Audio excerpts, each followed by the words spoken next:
જય સ્વામિનારાયણ. આજે લાલાભાઈના જીજાજીના સ્વર્ગવાસ નિમિત્તે નારીચાણાના દરેક બાળકોને બુંદી ગાંઠિયાનો પ્રસાદ જમાડી રહ્યા છે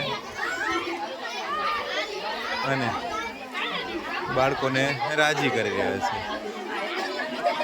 આપણે હિન્દુ રૂઢિ છે કે કોઈના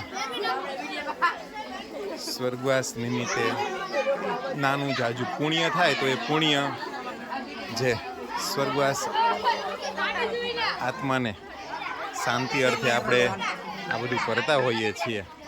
તો આજે આ બાળકોને બુંદી ગાંઠિયાનો પ્રસાદ આરોગી રહ્યા છે. જય સ્વામિનારાયણ.